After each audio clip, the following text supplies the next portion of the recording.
brought to you by Palvi Agrico. आता शेतीसाठी जे काही लागणार ते घरपोच मिळणार, तेही मोबाईलच्या एका क्लिकवर.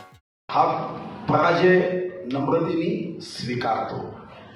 विजय झाला तर माजायचं नाही, पराभव झाला तर लाजायचं नाही, हे आमचं निश्चितपणे सूत्र आहे. काँग्रेसनी त्यांच्या नेत्याला शक्ती दिली, आमच्या पक्षाने माझी शक्ती कमी केली.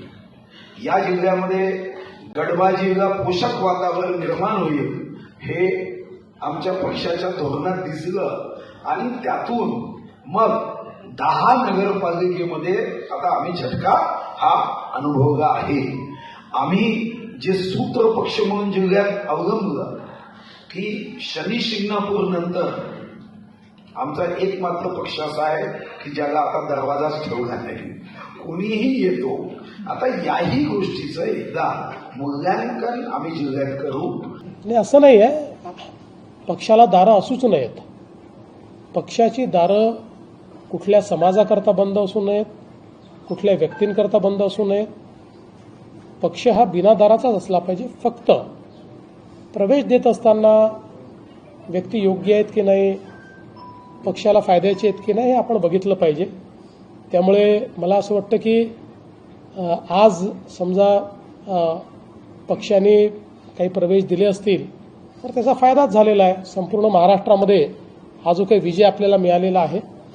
पण समजा जर सुधीर भाऊंना कुठली ताकद कमी पडली असेल तर त्याची भरपाई ही आता महानगरपालिकेच्या निवडणुकीत आम्ही देऊ. पूर्ण ताकद देऊन चंद्रपूरची महानगरपालिका आम्ही निवडून आणू. वक्तव्याचीच होती.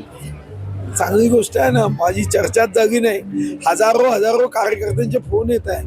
काल शेवटी जेवताना मला फोन बंद करावा लागला. माझ्या एक गोष्ट लक्षात आली की महाराष्ट्रामध्ये भारतीय जनता पार्टीच्या कार्यकर्त्यांना काहीतरी सांगायचं आहे आणि म्हणून महानगरपालिका झाल्यानंतर मी अनेक जिल्ह्यांमध्ये माझा दौराही आखण्याचा निर्णय केला. नाराजांची भेट घेणाऱ्या काय दौऱ्यामध्ये? सर्वांचीच भेट घेईल. नाराजीचा विषय कुठे आहे? भारतीय जनता पार्टीचा कार्यकर्ता नाराज असूच शकत नाही. तेरा वैभव अमर रहे मा हम दिन चार रहना रहे, प्रणाम करो इस धरती को जिसने हमको जन्म दिया. भारतीय जनता पार्टीचा कार्यकर्ता हा सत्ता येते आणि सत्ता जाते, हवा येते आणि हवा जाते, तुफान आता है तुफान जाता है, तो तर निश्चल असतो.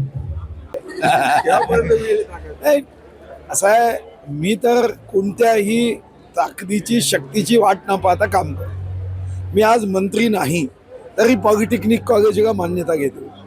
मी बल्लारशाचं कोर्ट आचारसंहितेमध्ये मी जरी उपस्थित राहिलो नाही तरी महाराष्ट्रातलं सर्वात उत्तम कोर्ट जे तालुका स्तरावर आहे, ज्याचं कौतुक या हायकोर्टाच्या न्यायाधीशांनी केलं, जेव्हा त्याचं प्रेझेंटेशन पाहिलं तेव्हा ते म्हणाले की महाराष्ट्रात असं एकही कोर्ट नाही. तर याचा मला नेहमी आनंद होतो.